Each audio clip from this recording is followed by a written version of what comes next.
Good morning, all the delegates of 6 days National EFDP organized by Gokhale Education Society's Sir Dr. M.S. Gosavi College of Pharmaceutical Education and Research, Nashik, in collaboration with Faculty Development Center, UGC's MHRD, Savitribai Phule Pune University, Pune, under the theme of Pandit Madan Mohan Malviya National Mission for Teachers and Teaching.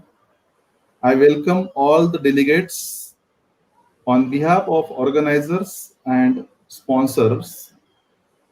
Today we have 3 sessions. Today is the 5th day of this FDP. The first session will be by Dr. Yogeshwar Bacchav. Dr. Yogeshwar Bacchav is Associate Director, Pharmaceutical Development at Curis Anti-infective Cures Germany. The second speaker of today's session will be Dr. Amol Tagadpalliwar. Dr. Amol is Associate Professor at Sinhagad College of Pharmacy, Nare, Pune. The third session, post-lunch session, will be by Mrs. Madhvi Wadkar, Senior Librarian, Institute of Chemical Technology, Mumbai. The first session, I welcome Dr. Yogeshwar Bacchav. Sir is Associate Director, Pharmaceutical Development at Curis Anti-infective Cures, Germany. Dr. Yogeshwar is PhD in Pharmaceutics from Institute of Chemical Technology, Mumbai in 2006 under the guidance of Dr. Vandana Patravale ma'am. Dr. Yogeshwar is M.Pharm in Pharmaceutical Chemistry from Institute of Chemical Technology, Mumbai in 2003. And Dr. Yogeshwar is B.Pharm graduate from College of Pharmacy, Shahada. His research area is development of solid and liquid orals, parental powders for reconstitution, topical formulation and complex formulation of poorly water-soluble drugs. Dr. Yogeshwar published over 16 international publications in reputed journals. He filed 2 Indian patents and 6 international patents and 30 conference proceedings with 839 citations and 11 of H10 index, H index and 11 of I10 index. He also edited a book series for Ville VCH on topic innovative dosage forms. As far as professional activities of Dr. Yogeshwar is concerned, he is member of Controlled Release Society, USA, and American Association of Pharmaceutical Scientists, APS, USA. Dr. Yogeshwar is organizing committee member for CRS Indian chapter. Dr. Yogeshwar delivered a talk in several conferences, including Indian conferences and overseas conferences. He invited for talks, expert talks in various countries, including Germany, Switzerland, London, US, and India.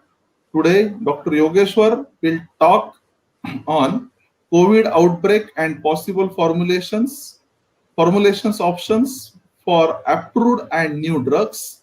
With this brief introduction, I welcome Dr. Yogeshwar to the meeting room. Please welcome Dr. Yogesh.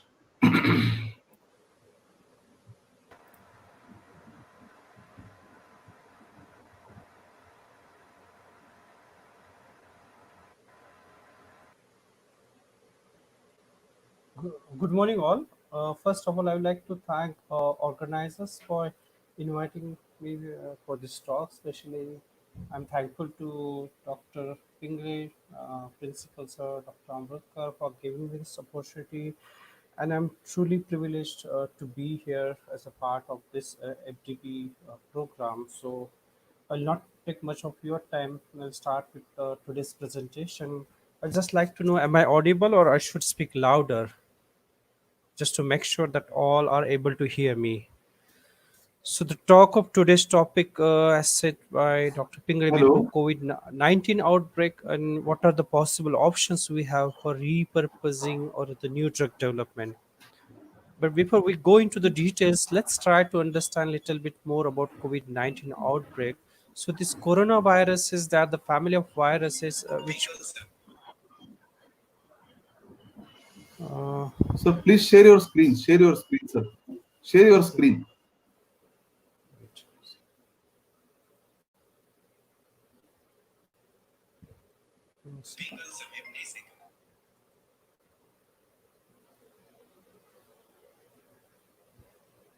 can you see the screen now?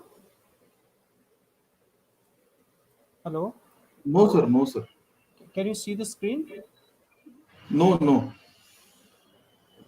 Well, it Yes. shows Added, on my. added. Yes, Okay, yes. Shown, sir. okay. I'll just try to maximize it. Give me a second, then we can start. Okay, so can I start now? So the coronaviruses are the family of viruses which cause disease in animals. So origin of this virus is mainly coming from the animals and then it is jumping to the humans. And the primary symptoms you see normally these are like cold-like symptoms. So unfortunately, I'm not able to maximize. Give me a second how I can do that.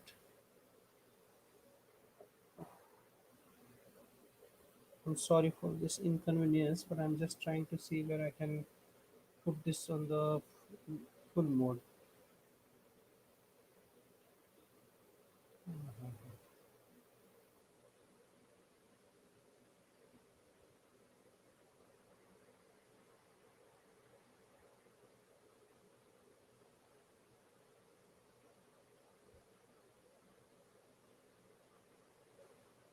Can you put this on full mode? I don't know how I can do that.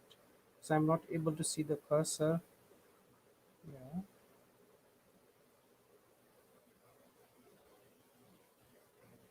Hello. Can you hear me? Hello. Sir, maximize your screen, sir. Sorry, slide screen. Slide is sharing. Sorry, slide जो option है वो दबाओ sir. No, no, but I'm not. This option. This option. This option. Okay, give me a second. I think that should be okay. So let's start. Sorry for this technical break. Let's start again. So this viruses, they are family of the viruses coming from the animals, and then these are jumping to the humans. And the primary symptoms you see, these are like cold-like symptoms. And if you see some historical data, this COVID-19 is also quite closely related to the earlier epidemics we had, or maybe they were not epidemics, but at least some infections we had in the past. In the year 2002, we heard about SARS. Then in the year 2012, we heard about MERS. But those were not that serious. At least with MERS, we had around 2,500 cases, around 900 deaths.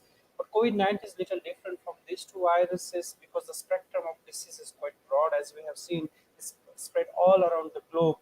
And if you see the overall statistics, the 80% cases they lead to mild infection, 20% cases are severe, and the current death rate is varying between 0.7 to 3.4%, and that also depends on the location because your location is also linked to the access of good hospital care.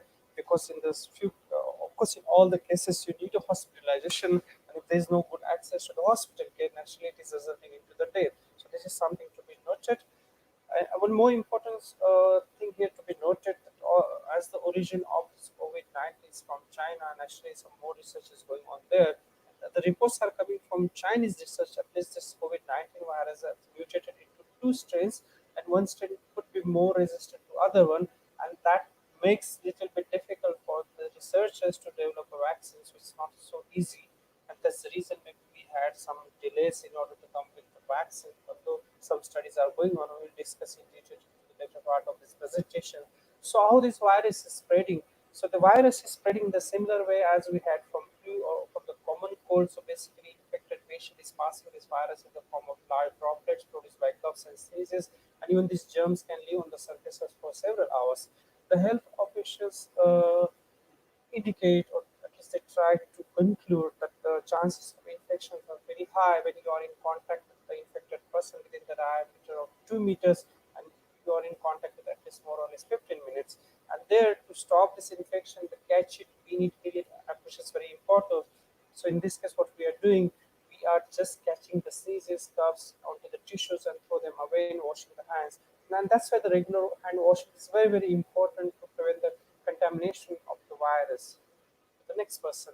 Let's talk a little bit about the infection cases all over the world. So this data I have taken from a study. So you still have 5.1 million cases across the globe, 2.8 million they are still active, 1.9 million they are recorded, and we have around 3 lakhs dead because of this virus. And US is still on the top of these countries, followed by Russia and other European countries. If we see about India, we still have like 1 lakh 80,000 cases and around 66,000 are still active, and there are 3,500 deaths due to this infection. So if you see compared to the global scenario, I think we are still in good shape, but still long way to go in order to control this outbreak. So what are the treatment options we have for COVID-19? So we may think of new drug like a small molecule or maybe vaccine or the repurposing of the existing drugs. And when you say about repurposing, so these drugs are already approved for other indication and it is possible to use for the treatment of COVID. So we have seen a lot of hype about hydroxychloroquine when India was shipping the consignments across the globe. Even in India, we are using hydroxychloroquine as a prophylactic treatment for health workers. Then we have other antivirals like remdesivir, favipiravir, and some combinations. So let's see. I mean, we'll discuss later whether these combinations are working or not. So in this case, the repurposing option could be very, very important and desired option because the time is very crucial. We can't wait a new drug to be developed for COVID until that scenario becomes very difficult. But if you see the overall data at the moment, doesn't really look like if the existing drugs are working very well for corona. On the contrary, if someone is trying to develop a new drug or vaccine, it is a time consuming, but maybe it's very selective approach because drug is developed against that particular virus, or maybe it could be more potent and efficacious. Here I have tried to summarize a little bit about the drugs in pipeline for COVID-19, where different trials are ongoing. And you see the drug candidates from approved drugs. You have chloroquine, hydroxychloroquine, just we discussed regarding mechanism of action that in vitro at least it is proven that they cause this change in the pH of endosomes and that's how they block the entry of viral particles and that's how it exhibits antiviral activity. But somehow this data is not reproducible in vivo. Then you have other antiviral drugs like remdesivir, ribavirin, and most of these antiviral drugs are already approved against, let's say, for HIV, for example, influenza, and they normally act by inhibiting the viral replication, viral entry, or the release of viral particles from the infected cells. And there are some past evidences which could be used to check if these drugs are active against corona. Then you do have some interferons also, which act by modulating the immunity of this human system, and that's how they may exhibit some antiviral effects. So on this slide, I tried to put the clinical data of remdesivir in the corona patients. So basically, the study was conducted on 237 patients. On your right, you see the data of remdesivir against control. When I say control, these are the patients from the placebo group, and the data they have put in the form of the quantitative PCR analysis from the upper respiratory tract and lower respiratory tract specimens, and the samples were analyzed for 28 days. The overall data shows that there was no statistical significant difference between the control group and the remdesivir group, indicating that drug is not working as expected. So let's see if we have to use this drug. Do we have availability of this drug in India? So just to summarize here, Gilead, which is a US-based company, they do have the rights for remdesivir. This drug was also approved by Indian Patent Office in February this year. So if any Indian company needs to use this drug, naturally they have to negotiate with Gilead to get supply of these drugs. Regarding the clinical outcome, the US agencies reported at least this drug can shorten the recovery from 15 days to 11 days. It, highlighting this, then there's a reduction in the recovery time, but again the data is not that promising. On next slide, maybe we can see more details. So one of the report clearly says that there was no statistically significant difference in the drug-treated group when the patients were receiving remdesivir compared to the placebo group. This was one of the indication, and even the investigators reported that further studies are needed in the early phase of infection. Maybe dose needs to be increased, or maybe combination needs to be tried so that this drug is more effective. On the other hand, NIH also did some additional studies under this ACTT trial, and there they concluded that remdesivir was able to control the symptoms of corona, especially linked to the lung infection, lung functioning. This was a randomized trial done on 1,063 patients, and in these trials, the patients who were receiving remdesivir, they had 31% faster recovery time compared to the placebo group. Even the time to recovery was 11 days for the drug-treated group compared to the placebo group. And this was more or less the clinical outcome indicating that this drug may be very useful into the late stage of the disease. Then another antiviral drug we can discuss is which is a favipiravir. Let's discuss about its mechanism of action. So you see the structure. Basically, it is a purine analog. When it is entering into the cells, the phosphoribosylation of the drug takes place, which is followed by another cycle of phosphorylation, and at the end you have favipiravir ribose triphosphate, which is active form. And we should also try to understand how the virus is making the infection, or how it is synthesizing its genetic material which is needed for the infection. So basically the viral particles are getting absorbed onto the human cells, they penetrate, and then the uncoating of the viral coat takes place so that genetic material is released within the cells, and once it is released, it is using the machinery of our human cells to replicate, and that's how the viral proteins are synthesized. Again, the coating takes place, and then finally mature viral particles are being released so that it is able to infect the next cells. And the replication is the step where this favipiravir RTP is active. This is exactly blocking the replication step, and that's how it should prevent further protein synthesis, viral assembly, and the release. And if you see the clinical data of favipiravir, it shows out of 80 patients who were enrolled for the trial, 35 were receiving the drug treatment, 45 receiving the placebo. It was a control arm. So the drug treated group showed the recovery within 4 days compared to the 11 days. And even this 7 days clinical recovery rate, the recovery rate was increasing from 55% to 71%, which was taken as a clinical endpoint for this trial. So, to summarize here, some of the Indian companies, they have already granted the permission to run the phase 3 trials of favipiravir. Denmark is one of the example. They are running phase 3 trials. Even CSR has got an access to this drug. And on this slide, I tried to summarize some of the clinical trials ongoing globally using favipiravir. The formulation which is available is in the form of tablets, so it is being tried at different doses, or it is being tried in combination with other antiviral drugs as a randomized clinical trial. So uh, to highlight here, so a lot has been ongoing, and if you see the clinical endpoint, so they are just trying to determine the viral shedding by RT-PCR, and that's how they will try to check whether this drug is effective or not. And I miss one point to highlight: remdesivir has to be given by IV infusion, so in that case, hospital setting is very very important. From the formulation point of view, so it's a challenge for a pharmaceutical scientist to come up with the IV formulation. And there, I think this was the news I came to know 3 days back. It was published in Mumbai Mirror. So the Corona Task Force from Maharashtra was reaching to our CM Union government that Mumbai needs the combination of remdesivir and favipiravir urgently, because this could be a game changer. This combination seems working quite nicely. So still it is not available for the treatment of patients, and there this task force is really trying to reach to the authorities that they should really speed up process for running the clinical trials, or to get the approval so that this combination can be made available for the admitted patients. So what about hydroxychloroquine? As I said before, there was a lot of hype around in vitro. This works quite well, but we don't know how it works in vivo, because the in vitro findings are not really correlated to the in vivo. There was one trial conducted in France.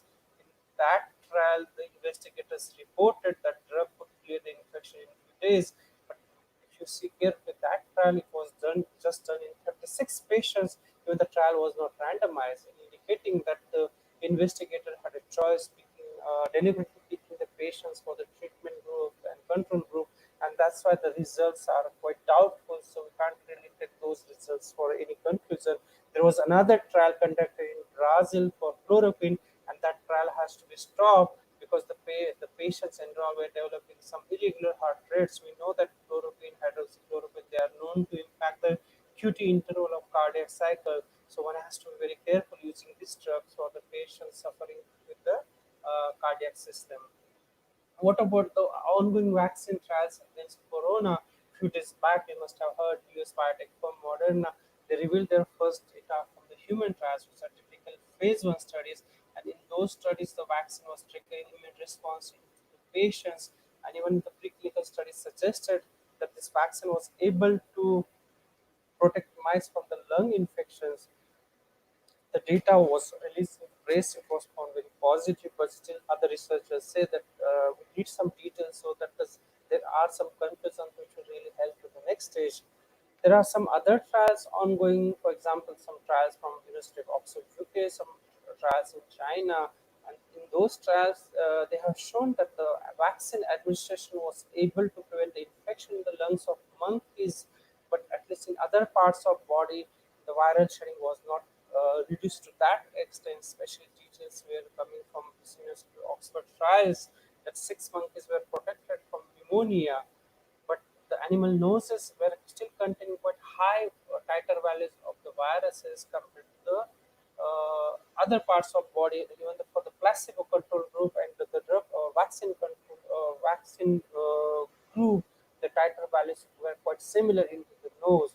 So, and the same type of findings were reported in the Chinese studies. But still, this early data offers a lot of clues that how coronavirus vaccines could be used to generate strong immune response. This will also help to understand how we can really speed up developing these vaccines from the lead candidates to the clinical stage. So far we have seen then what is the purpose of repurposing existing drug, what are the trials ongoing for the vaccines. So let's try to understand if we have to develop a new drug, what does that mean?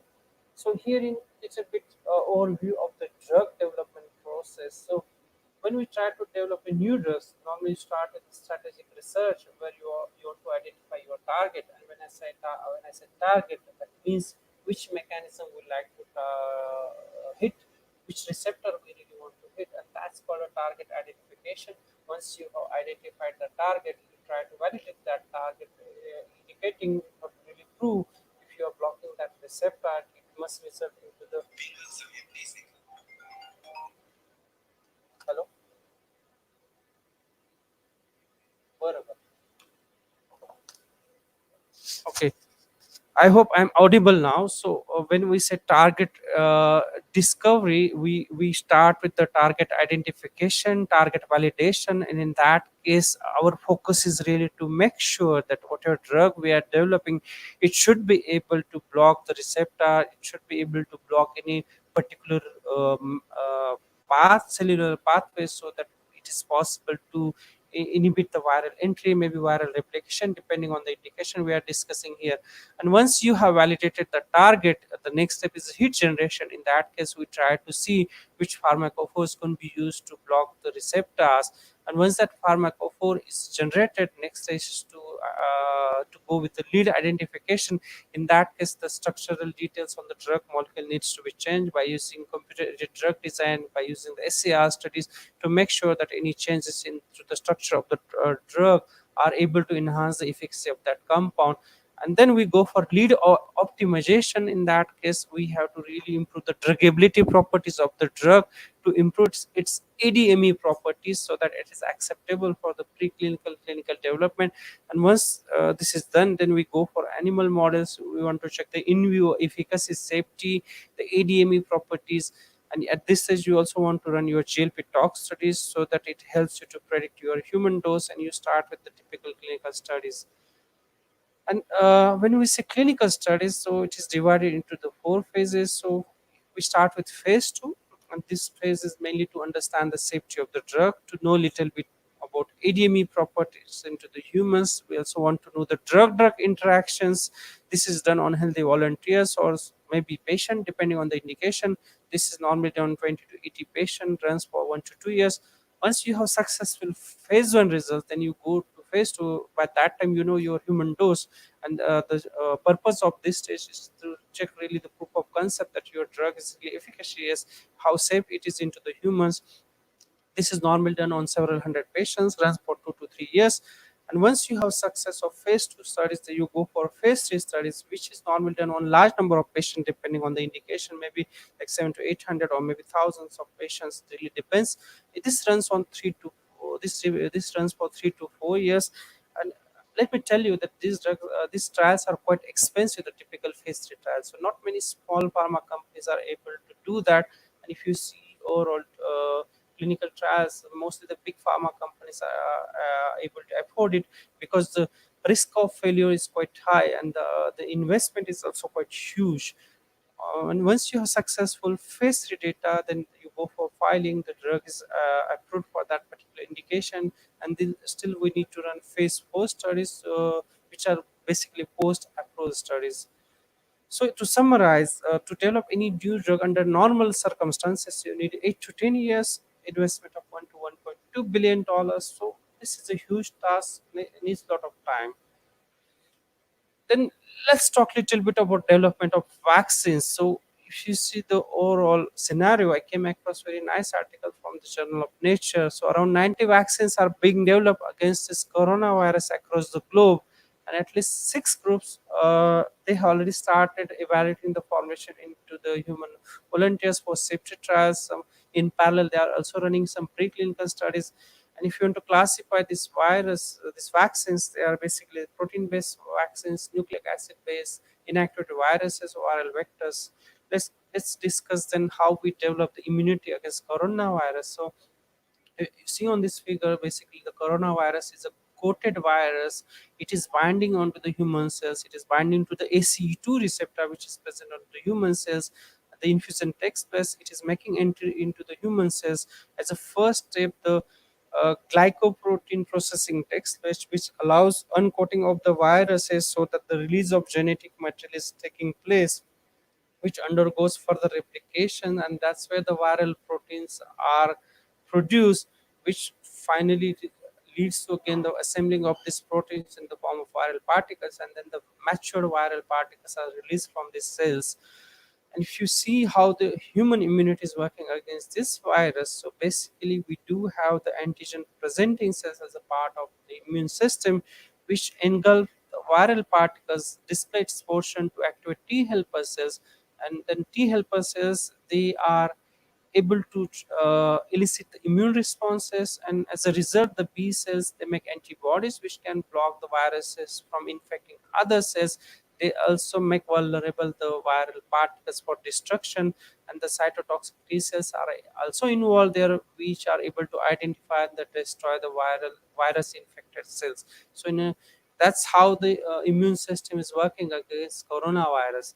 And if you want to classify the different types of vaccine, as I showed the graph before, so you have weakened virus. So in that case, the virus is made weak by passing it through the human cells, so that you are causing some mutations there, which makes it less vulnerable for disease, or maybe we can say that it is less virulent, but at the same time it is able to generate the immunogenic response. Some trials are ongoing using this vaccine in US, and Serum Institute of Pune, they already had a tie with this US company.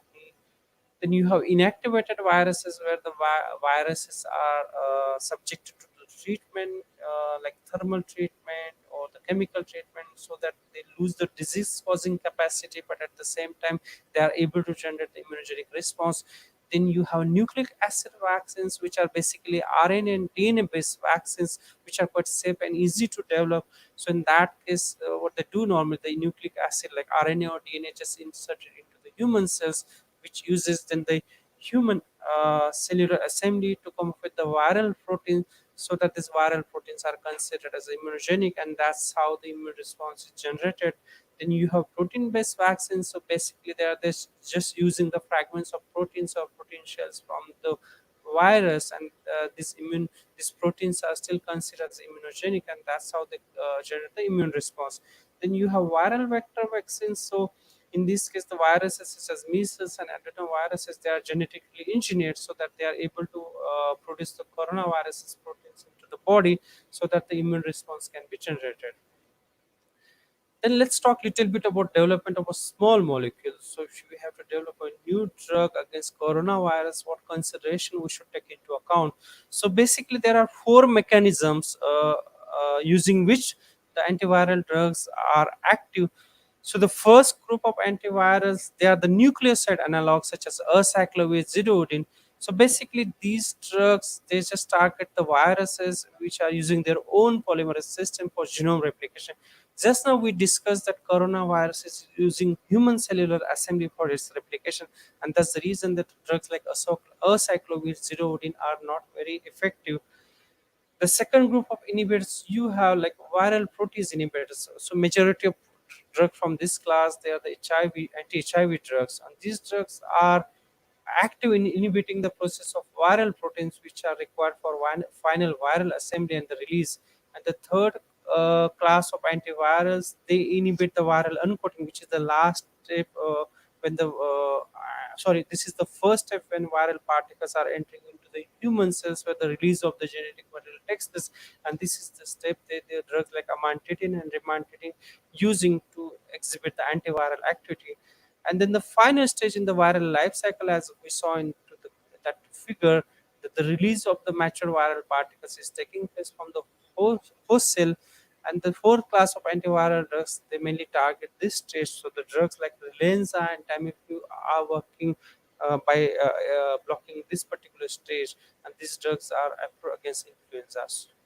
So to summarize here, if one has to really come up with the new drugs against corona, at least that they should try to target one of these mechanisms so that antiviral activity can be produced. So as a case study, I tried to use the data from one of the article published in China. So there they tried to come up with the library of the compounds using high throughput screening assay in order to identify and characterize lead candidate, which could be used to prevent the entry of the viral coronaviral particles into the human cells.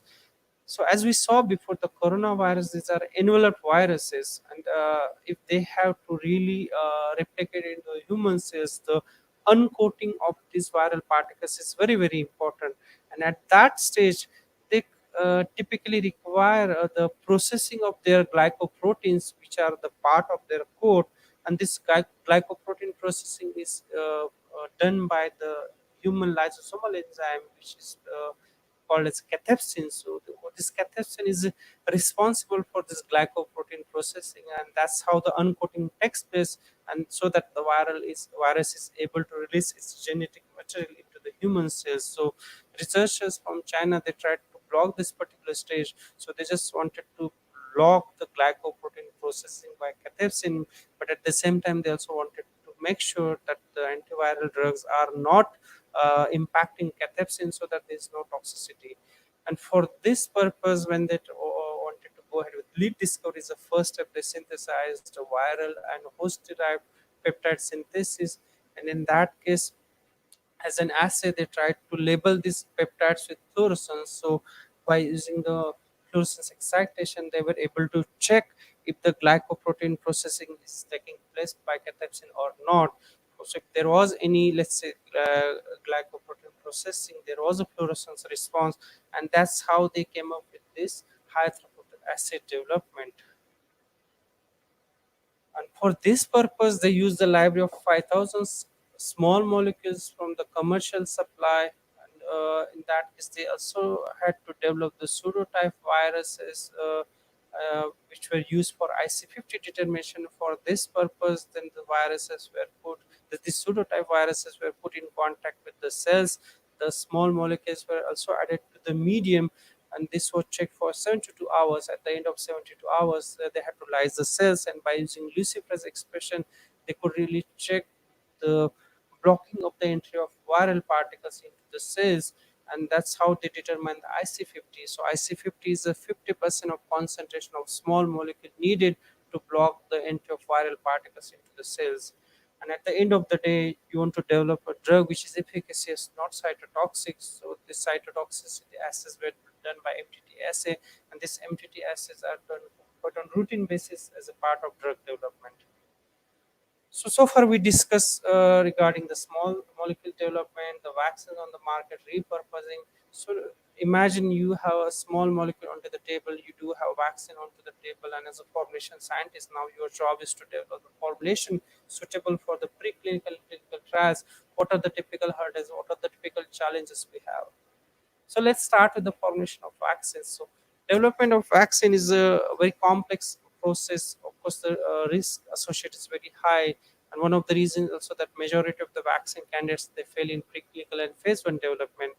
The process used to produce vaccines is very complex, so it's very important as a formulation scientist to understand which are the factors responsible for its stability, because the stability is directly linked to the safety and efficacy. Imagine if while your vaccine formulation is not stable enough, you do have the safety issues because some foreign contamination, some degradation products may lead to the safety issues. If there's a significant degradation of your vaccine or antigen, of course we are not going to see the desired efficacy, and that will have some impact on the preclinical, ongoing preclinical or clinical trials, and that may even result for project delays or cancellations. So, and when you think about formulation of vaccine, there are typical steps or milestones you have which are overlapping between the preclinical phase and early clinical phase. And these milestones are like biophysical characterization, then evaluating stabilizers you need to stabilize the vaccine. Often you need to add the adjuvants to increase the immunogenic response. Then you need to think also about sterile filtration if there are any container interaction. And you also need to generate some real-time stability data or accelerated stability data so that it is possible to assign a shelf life. Let's start with the biophysical characterization. So, in the early phases of vaccine development, it's very important that one should know the physical characteristics of the antigen, because it is very critical to understand how parameters such as pH, buffer species, and ionic strength they impact the fold state of antigen as well as the its properties to aggregate. Give me a second. I will just close the door. I'm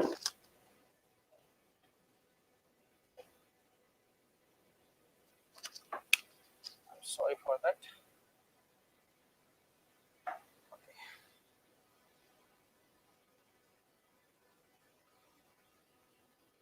So, as a formulation scientist, one should know which are the typical parameters responsible to have the desired physical stability of antigen, and that also helps to screen the different excipients we need to stabilize it. We can also think of using the systematic three-step approach. In this case, the stability of antigen is evaluated as a function of pH and temperature, and that also allows us to screen the library of compounds needed to stabilize the protein formulation. And for this purpose, one should really know what is the mechanism of protein aggregation, because once that mechanism is known, that also help us to come up with the strategies for to avoid the protein aggregation. And for that, the suitable high throughput analytical method should also be in place. So there are choice of methods we do have, like this is a very non-invasive technique to check the protein stability, but it is quite time consuming. You have size excision chromatography, which is quite popular, but again, you need large quantities of purified proteins. There are other methods like circular dichroism, dynamic light scattering, but often they are not available on all the labs. Also, the results are quite difficult to interpret. Analytical centrifugation, ultracentrifugation also works quite well, but again, it's very expensive. And important to note that none of this process can offer high throughput screening. So in the early stage of development, this high throughput screening is very, very important. And there, the fluorescence based protein stability assays are very, very important. One should think using it because it allows us to use the 96 well format. Basically, it relies on the fluorescent dyes, because these fluorescent dyes are uh, ch- uh, known to detect the changes associated with proteins folding state. In fact, researchers they tried to come up with the time-dependent protein stability assays. They give some idea of protein's half-life value. So in this case, what they do normally, the protein samples are incubated with the dyes at a temperature like 42 degrees Celsius, and then they check the fluorescence over the period of time, and the half-life value corresponds to the time where you have the maximum fluorescence recorded of value of 50%, and this value directly correlates with the protein stability. And in fact, this technique can also be used to identify the factors so that it is possible to come with the suitable protein stabilizers. We can also think of using such empirical phase diagram. Of course, it needs some input. Then you need to run some experiments as a function of temperature, as a function of pH, and then the typical colors assigned into the phase diagram, so that these colors really indicating how your protein is moving from the native state to the unfolded state, and from unfolded state to the aggregation state. So if you see this typical graph at pH 7, the tolerated temperature is quite high for this given antigen, somewhere around 45, and that's how they are able to maintain the native stage of the protein. And once we have these details, of course, we can proceed with the evaluation of the stabilizers, because often alone use of pH and extent of buffer may not provide the suitable stability we need for the vaccine formulation, where 36 months of stability is normally expected during the clinical phase. And that's where the addition of stabilizers is very important. And when we try to select the stabilizer, the GRAS test is very important, because then you are not into the discussion with regulatory authorities for the safety of these excipients.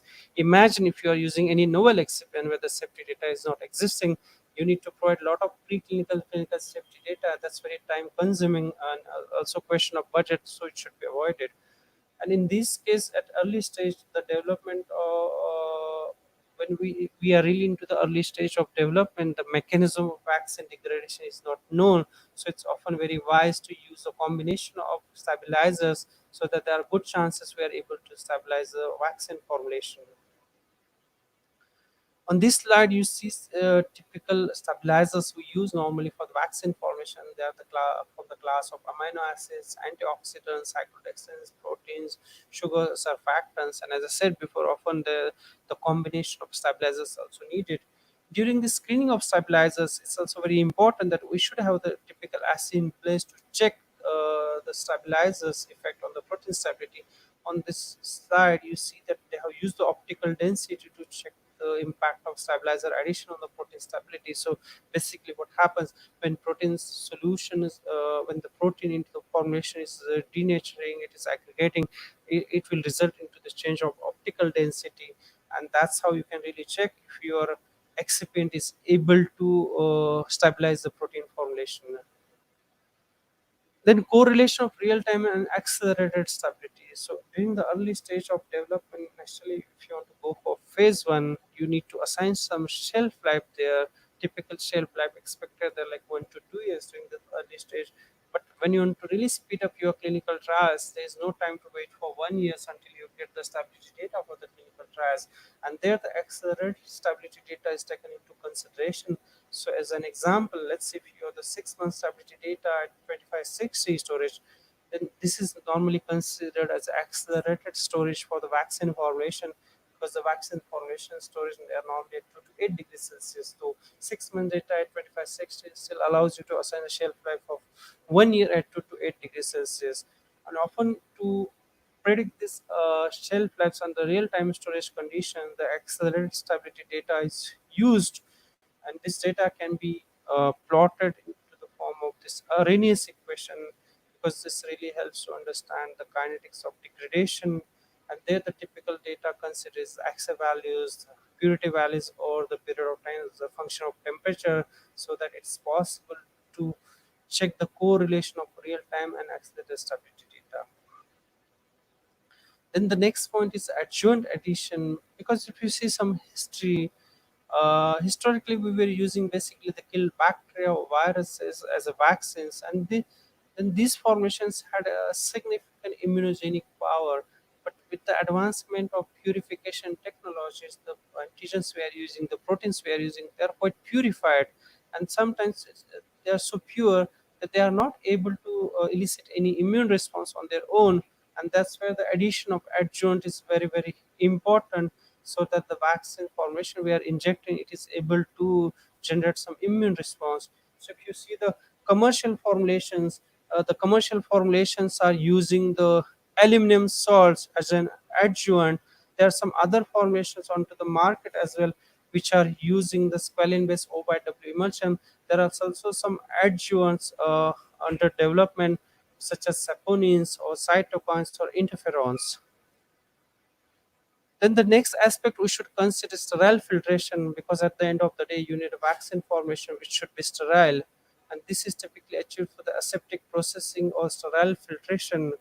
So often you do have the formulations which are containing adjuvants like aluminum salts, or you may have vaccine formulation which are composed of the viral particles, and these are not suitable to be filtered through the zero point 0.2 micron filter. So in that case, one should really consider the entire processing under the aseptic area.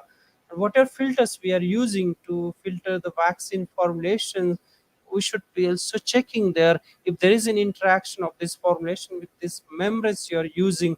The typical membranes using they are being used into the pharma industry. They are made up of cellulose acetate, polyethyl sulfur, or PVDF. And that is very important if the vaccine formulation is extracting any material from these membranes, or if your vaccine formulation is getting adsorbed onto the membranes.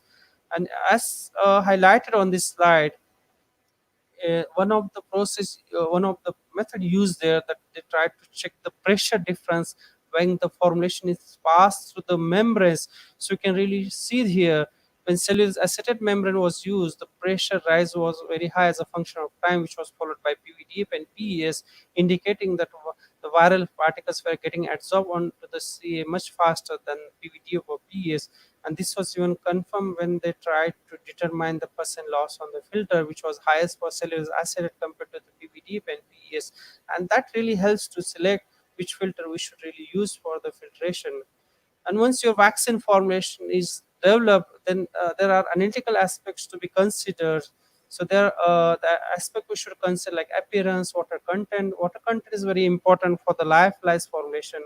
Then once it is reconstituted, the pH and osmolality must be acceptable for physiology, must be in physiological range so that it is acceptable for the IV administration. The appearance of reconstituted product should be acceptable. It should not contain any foreign particles. Then what is, once it is reconstituted, then we should be able to extract the volume needed for injection. Then the identity test must be confirmed so that we know that the antigen which is really specified, it is present, there are no foreign proteins. We should also check the endotoxin and sterility. So let's start with the small molecule formulation challenges we have. Imagine we have small molecule on the table, we want to develop a suitable formulation. So there are choices for route of administration. We do have the oral route or parenteral route. Oral route is of course very well preferred, but again we are dealing with the situation where the patients are hospitalized, are in intensive care unit. Maybe oral route is not acceptable there, so we have to think of parenteral route there. And there we do have a choice of intramuscular, subcutaneous, or maybe IV infusion. But again, with the intramuscular and subcutaneous injection, the volume of administration is quite small. Maybe you can just inject like 2 to 5 ml. So IV infusion is only choice we have. And there, let's say if your molecule is water soluble, so naturally there, if the molecule is highly water soluble, it's possible to formulate it in using the simple aqueous vehicles. You just need to take care of the pH, osmolality, maybe any stability issues. But imagine a situation where your drug is showing some solubility challenges, and there the challenge for formulation scientists is very very high, that we must come with the strategy where we are able to solubilize the drug. And if you see the overall pipeline, the poorly soluble drugs, it makes around 40% of the marketed drugs. And if you see the drugs in pipeline, around 90% of the candidates that belong to the poorly soluble class. And it really represents a significant challenge for typically for IV formation, because there we need to put the entire drug into the solution state, or maybe sometimes we need to reduce the particle size acceptable for IV administration. So what are the critical quality attributes we should consider while developing the parental formulation? So typically we should select the excipients such as solubilizers, buffering agents, antioxidants, pH modifiers, and tonicity agents, which are acceptable for IV administration, because the risk of toxicity is highest with IV route compared to any other route. Then the target pH should be acceptable for the physiological administration. Physiological pH is 7.4, but often at pH 7.4, many drugs are not soluble, they are not stable. But if you still see majority of licensed product, they have the pH between 3 to 9. Below pH 3, there are some incidences of pain of phlebitis. Above pH 9, there are cases of the tissue necrosis.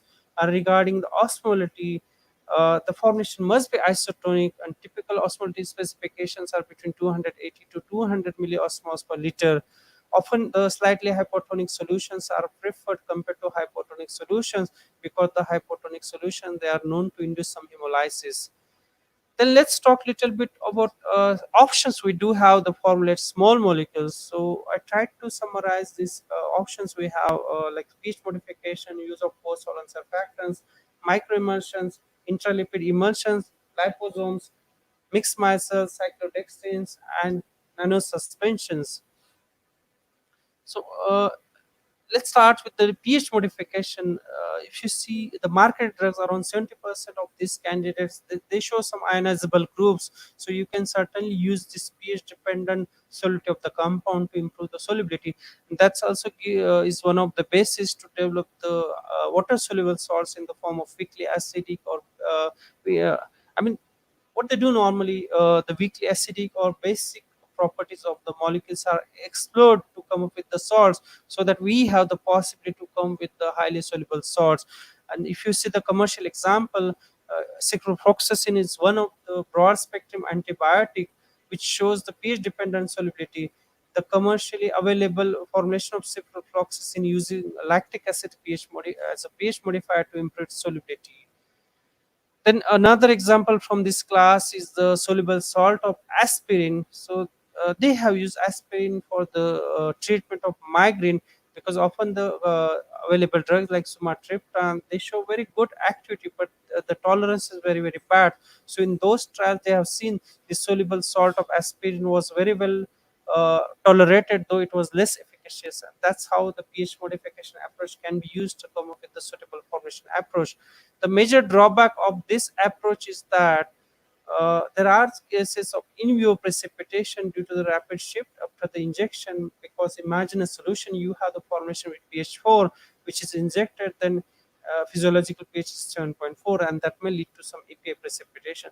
And that's where we need to really be careful. We should generate significant in vitro data to make sure that in vivo no precipitation is taking place. Then the next example we have the solubilization using co-solvents and surfactants. So in this case, we use normally the combination of co-solvents and surfactants, and it acts by reducing the dielectric constant, and that's how we increase the solubilization of non-polar drugs. Often the co-solvents are used in combination with surfactants, pH modifiers, so that we are able to increase the solubility and prevent any precipitation upon dilution, because surfactants are known to induce some micellar effect, and that's how we inhibit the in vivo precipitation. The Taxol formulation is most debated commercial formulation from this class, which contains 51% of cremophore, and we know that cremophore is associated with some hypersensitive type of reaction, and there the pre-administration of antihistamines is very very important, and that's where other pharma companies they came up with the uh, cremophore free formulations which were commercial success. Docetaxel is another example, which is an anti-cancer drug, and in this formulation was also containing almost 54% of polysorbate 18. Because of this, there were hypersensitivity reactions, and then the other pharma players like Sandoz, Hospira, Apotex, they came up with the 5-4B2 approach, where the Twin 80 was replaced with PEG 300, and that's how the resulting formulation was quite safe, because Twin 80 is hypersensitivity replaced by PEG 300. Again, if you see the drawbacks of this approach, often these surfactants and co-solvents are very poorly tolerated, and it may lead to some adverse effect. Again, the uncontrolled precipitation may take place when these formations are mixed with aqueous media or physiological fluids. And there also we need some in vitro tests to make sure that upon mixing with parentally acceptable diluents or upon administration, there should not be any precipitation taking place. Then we do have the choice of using cyclodextrin, which are cyclic molecules with hydrophobic cavity. So basically, the hydrophobic part of the drug molecule sitting into this cavity, and the resulting complex is highly water soluble. This process is quite easy. It allows us to work with very small API quantities. Captisol is one of the very promising cyclodextrins we can consider for developing IV formulation. As a case study, I can tell you vestipitant is one of the investigational drug to be used for post-operative nausea and vomiting. But this drug shows some surfactant-like properties which leads to hemolysis, and the conventional formulation was mannitol-based formulation. Due to this hemolytic effect, they really had to inject this formulation very slowly. Then they came up with the Captisol-based formulation. So basically, the drug was bound to Captisol, and then it was no more inducing any hemolysis, and this formulation was very well tolerated. Then we do have choice of lipid-based formulations, so such as microemulsion, liposomes, intralipid emulsion, mixed mixes, and this approach is very popular for the drugs with high log P, higher partition coefficient like cyclosporine. If you see the commercial formulation of cyclosporine is a lipid-based formulation. In this case, the stability of drug in contact with lipid is very important, especially many drugs are sensitive to oxidation, and the lipids they often contain the residual oxidizing impurities. The concentration of surfactants is also very important. Often these microemulsions or lipid-based formulation they contain quite high concentration of surfactants, which may lead to adverse effect. And the lipids and surfactants they are not able to induce the desired osmolality, so tonicity agents need to be added for the induction of osmolality into that formulation.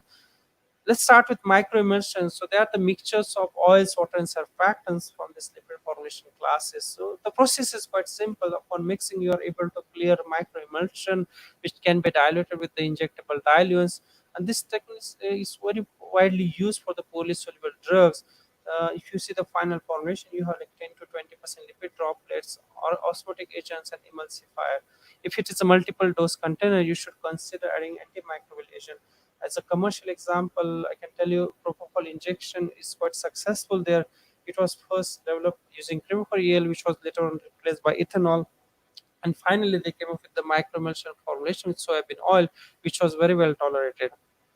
Mixed mice is very interesting example. During my time at DB Farm Swiss, when I was using this, there was a company called Faris. They were providing this ready-to-use kit. So basically, this while is phospholipid solution into the aqueous buffer. So what we do normally, drug is solubilized in solvents like ethanol, and this ethanolic solution is added to this ready-to-use kit. Upon simple mixing, you are able to come up with the IV formulation with the drug loading of 2 to 5 milligram per ml. And this is very important in the drug development process where you may have 40 to 50 candidate compounds, and there is no time to develop individual IV formulation any compound. So if you have a chance to get any access to such kits, it's very helpful. Then liposomes are also very interesting options. So basically, these are spherical structure which are containing aqueous cores encapsulated by phospholipids. And doxorubicin is one of the most commercial success for using this approach. So this drug basically is binding to the lipid which is present in the heart tissue is called cardiolipin, and due to blocking this cardiolipin, it is inducing some dose-dependent cardiotoxicity. Even it results in irreversible congestive failure, and that is one of the drawback of this drug. So the researchers first they came up with the negatively charged liposomes, and this formulation was not quite successful for clinical trial because it was cleared very faster by reticular endothelial system. And then they used the pH gradient method, use remote loading, which really helped to increase the drug load. And even if you see the PK data, the bioavailability was significantly higher for these commercial formulations. Even the half life was significantly improved. In terms of toxicity, you can see here compared to the free drug, the liposomal formulations were not producing adverse effect like cardiac events, because cytosis and nausea. Then you have choice of intralipid emulsions. So intralipid emulsions are very widely used for total parental nutrition, which is a source of, let's say, energy for these patients who are not able to ingest any food by oral route. So these emulsions are made up of lipids, emulsifiers, aqueous phase. The advantages you see that there's no pain at the site of injection. Even the tox profile is quite good for these lipids as they are being commercially used.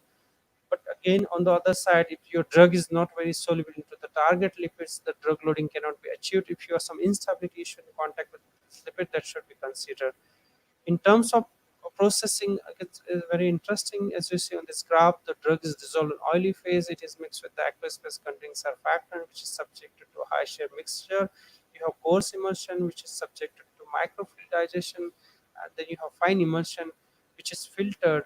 At the end, you have the globule size in the range of 5 micron, because this is the particle size acceptable for IV infusion.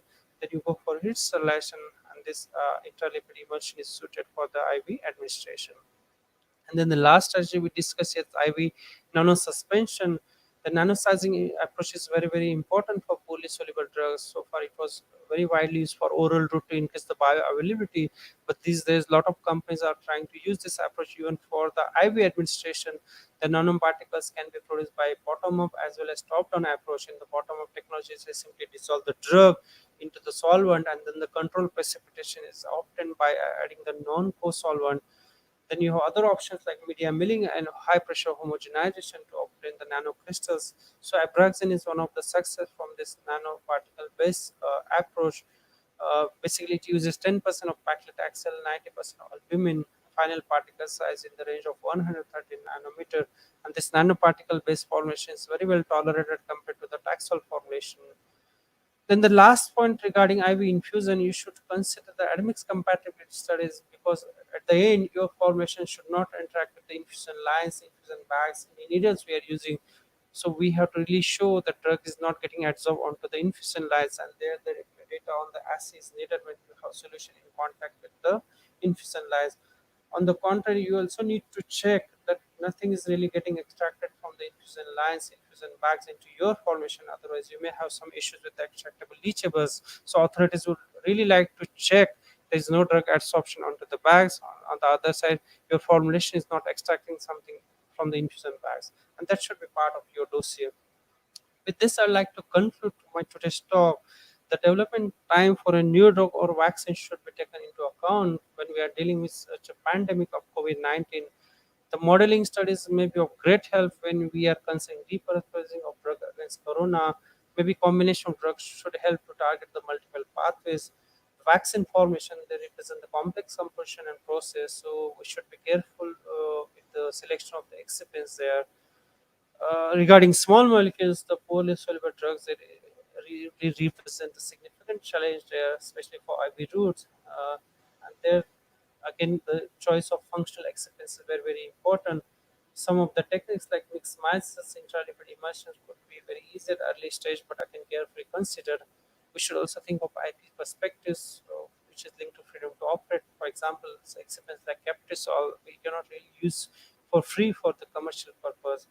We should have certainly some in vitro tools in place, because we want to rule out any in vivo precipitation of the drug upon IV administration. As said just before this slide, that admix compatibility and ENL studies should be performed in advance in order to rule out any compatibility. Otherwise, we should be able to change the reconstruction protocol or packaging material immediately. With this, I would like to finish my talk today. Thank you for your attention. Okay. Thank you, Dr. Yogeshwar. Hello. Am I audible, Yeah, sir? yeah, Okay. yeah, So this will be question answer session. Dr. Yogeshwar, the first question from Dr. Sandeep Pathare, Pune College of Pharmacy, Pune. yeah, Why existing antiviral blockbuster like acyclovir cannot be used against corona? yeah. Okay, thank you. So, Dr. Patare, thank you for this question. Very interesting question. So, as I was showing one of my slides, there are four different mechanisms by which these antiviral drugs are exhibiting antiviral activity.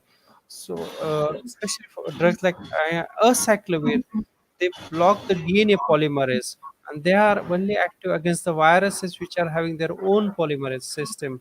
As we have seen, coronavirus is using not its own polymerase, so basically it's just releasing its RNA within the human cells, and it is using human cellular assembly for further replication, and that's the reason acyclovir is not useful against corona infection. Okay, okay. Thank you, sir. There is one more question from Dr. Shubhangi Aher.